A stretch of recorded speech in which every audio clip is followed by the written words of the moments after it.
And I come out and... So apparently we made a new squirrel friend. Yeah, we sure did.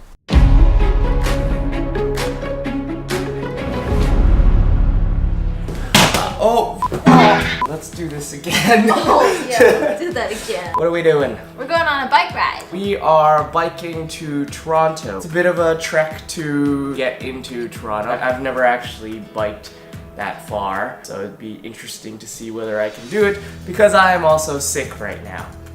A couple of weeks ago, we did the Tour de Mississauga, which was a 50K race, but I was in perfect health. Vicki is a more seasoned rider. She's been bicycling for many years. She's also going to teach some of the rules of the roads and the equipment that you should have if you plan on doing some of your own biking in the future. Vicki, why should we strive to ride a bicycle a little more? There are so many reasons why. Being on a bike and riding through a city or wherever you're going is awesome because you get to actually experience the place because you're slow enough where you can still like see things, whereas a car, you know, you zoom right by. Whereas if you're walking, you're a bit slower, so it takes longer to explore a place. But being on a bike allows you that freedom to like, you know, pick up and like go wherever and go to the next place and like travel further distances. Yeah, it's the best of both worlds. Yeah. You get the views of walking, but the speed of a car, well, in between too. The main reason why I ride is I feel like I'm free when I'm riding. And it's also my way of transportation. So instead of owning a car, I try to get around by bike because I want to reduce my carbon footprint. We've been trying to just bike to do our regular kind of errands, whether it's going to the grocery store or going to the gym. It saves us a lot of gas money and it also provides a little more exercise into our lifestyle. And it was just more fun. There's a lot more bonding. Like you bike around and you know, you just get time to actually spend together while doing something fun. So here is a map. Toronto is all the way over.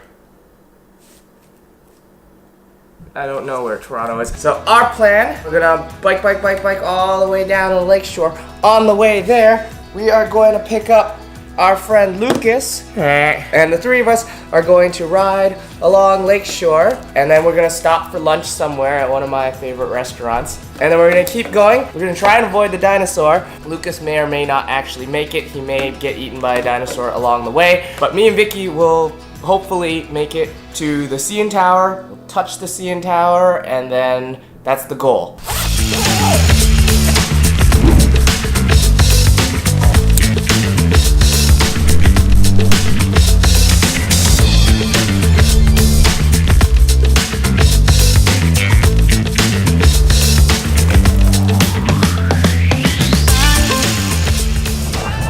The first kilometer is always easy, but it's gonna get harder.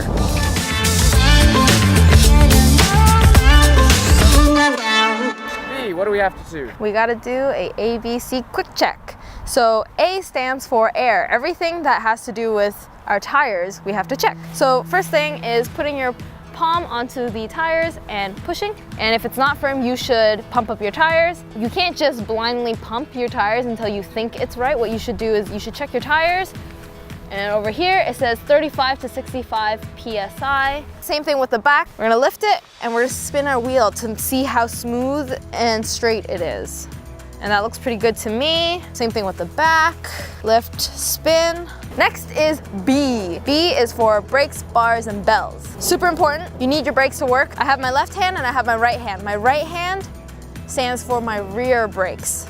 Okay, that's the trick to remember. And to test my rear brakes, what I'm gonna do is I'm gonna press onto them and I'm gonna push my bike forward. What I should see is that my wheels are not moving, like my back wheel is not moving. That means my rear brake is working.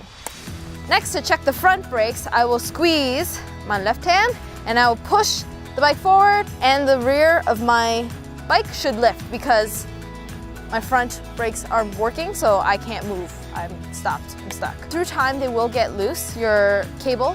When you do squeeze your levers, you should have about 2 finger spaces.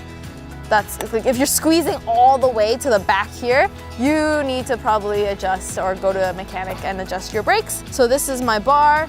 Sometimes they get loose, so what you want to do is bring your leg to the front of the wheel, squeeze them with your knees, your thigh, and then do a little wiggle, wiggle, wiggle test. Your handlebar should move in sync with your wheels, with your tire. Looks good. Okay, and bells. You want to make sure that your bell is working. Yes, it is working because by law, you need your bell to work. C is for chain and crank. This is your chain. You want to make sure that it looks pretty firm and straight. It's not sagging. You can give it a spin. Make sure that it's not making any weird noises. Crank arm, so this is your crank arm where your pedal is. What you want to do is hold on to both and then kind of move it together. So I'm trying to pull it up and down.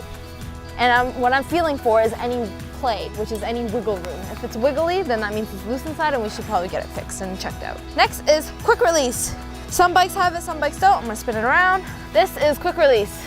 So through time, they do get loose, so you just wanna make sure that they're still pretty firm. I can't really pull it out, so it's still pretty tight. And you wanna make sure that they're facing inward so that they don't get caught on anything. Last but not least, we are going to pick up our bike and drop it.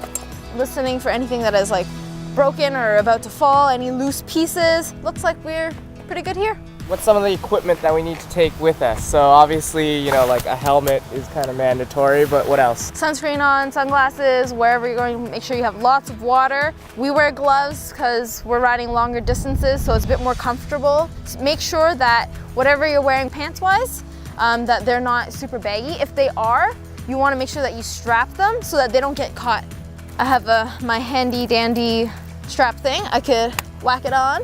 There you go. So basically that will keep my pants together, so when I'm riding, it doesn't just blow with the wind and get caught in my chain. It's also reflective, right? Yes, this one's reflective. For the reflective stuff, it is good to have on your left side of your body because when you're riding on the right. If you're riding, cars will pass you on the left. Whenever you're riding at night or anything, always have a lot of things to keep you visible. So you need your bells, you need your lights, make sure they're working. So since we are gonna be biking on the road, it's gonna be a little different than in a car. We don't have our regular turn signals. So what are the hand signals that will let other drivers on the road know what you're doing?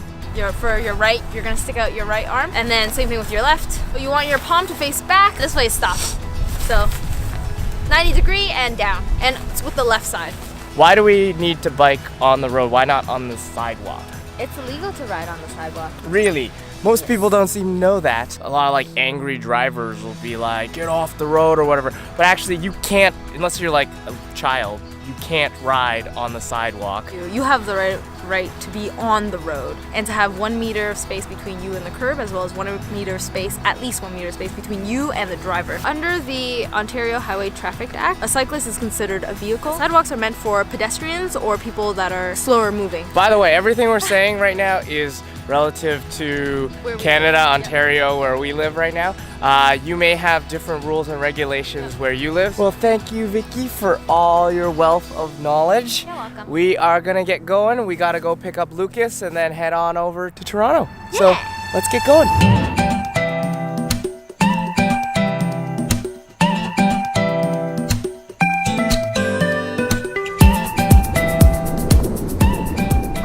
So this is considered a multi-use trail, which basically means that cyclists and pedestrians can share the road on it, but a regular sidewalk isn't this wide, so that's why it's recommended that you bike on the road.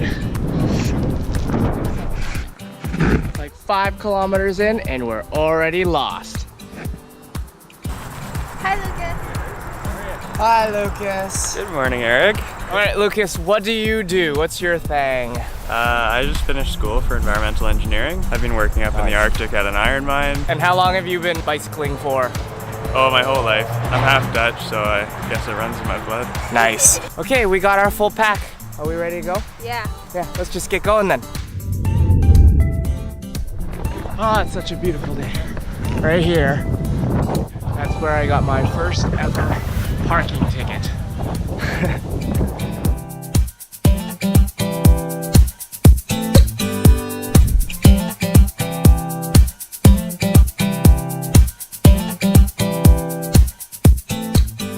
We just finished lunch. Lucas got eaten by that Tyrannosaurus Rex now, so he is no longer with us.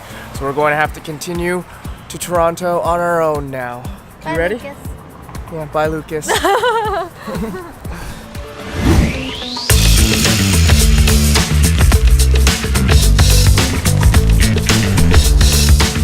There it is.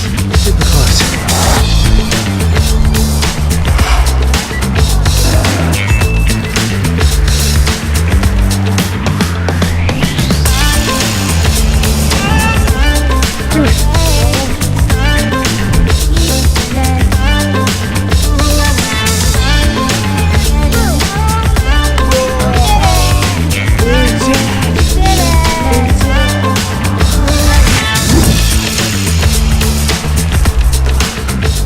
We're just chilling at the bottom of the CN Tower. I've been here, 100 times before, and I've even been up the tower 10 times before.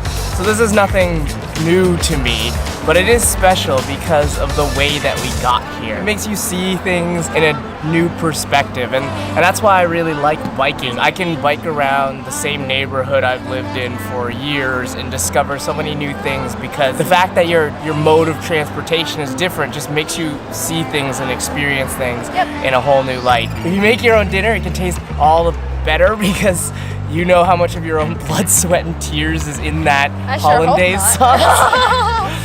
It's the same thing for this. I could have easily driven to Toronto in like half an hour, but this is gonna be a trip to Toronto that I'm going to remember for the rest of my life versus, just driving in like any other time. Give bike riding a chance and see how you like it. Yeah. All right. See you later. Woo!